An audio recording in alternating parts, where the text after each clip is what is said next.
I have some exclusive early access to this assignment.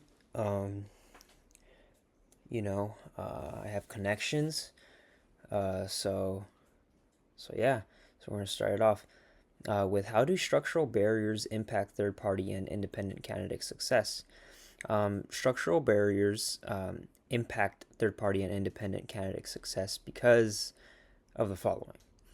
Minor parties aren't as well funded, established, or organized like Republican or Democratic parties, right? Or the Democratic Party, sorry. Institutional reasons for dominance of the two major parties are many and complex. They include single member districts, money and resources, the ability of the major parties to incorporate third party agendas, and winner take all voting. We're going to be talking about these kind of in depth in a little bit. What are the four types of third parties and give an example of each type? So, the first one of the third parties is ideological parties. They're based on a consistent set of beliefs about politics, the economy, or society. An example of this in the reading is Libertarian Party. The Libertarian Party. It was formed because its supporters were in favor of limited government. I cannot pronounce this. I don't want to butcher it either, but unregulated capitalism, individual rights, and reduced government intervention. Splinter parties were are formed when a large faction breaks away from a major party because of disagreement over its direction or leadership. An example of this was the Bommus Party. It was formed after Theodore Roosevelt split from the Republican Party. Economic protest parties formed during times of economic hardship to protest economic conditions or policies. Two examples. Well, one example of this is the Populist Party, which was created by farmers to fight against railroads, big banks, and corporations and political corruption.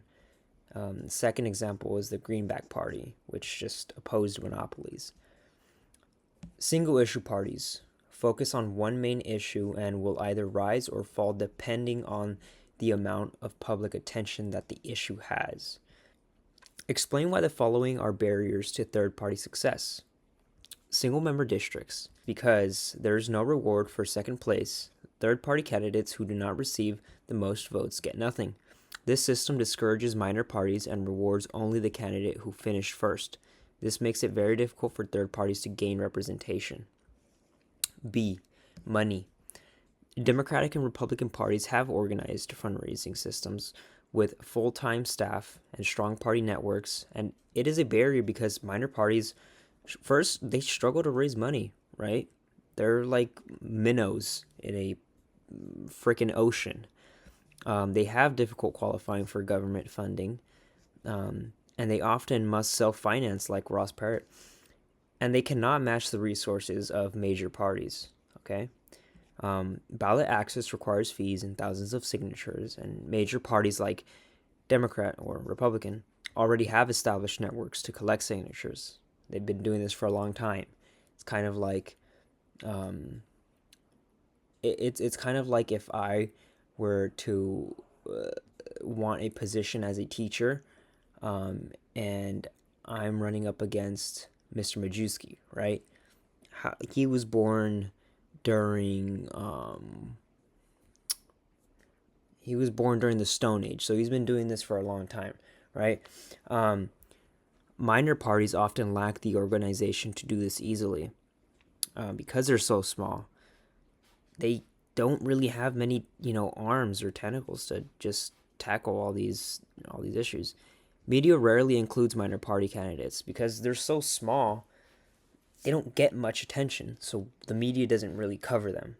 Is my assumption, right? And something that reminded me as I was doing this assignment was James Fishback, where instead of splurging on advertisement and stuff, he actually advertises, I guess you could say, through TikTok, the platform, and he has some some controversial. He said some controversial things, some things that are like, whoa, what the heck, right? But the style of these videos are see why he has grown on so many people that are, young, right? I'll roll a clip. I got a lot of flack for saying that Byron Donalds was a slave, but I'm not going to apologize for it. If he wants me to stop calling him a slave, he can give the money back to AIPAC.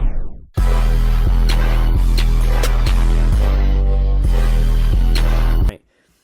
Buying advertising costs millions of dollars. These people cannot be, blowing tons of money on advertising. C. Incorporation of third-party agendas. When a major party adopts a third party's key issue, voters can simply support that issue without supporting the third party. Once major parties adopt these ideas, the third party loses a great advantage. D. Winner-takes-all voting. The Electoral College uses a winner-takes-all system in most states. The candidate who wins the plurality of the popular vote in a state receives all of the state's electoral votes, except Maine and Nebraska.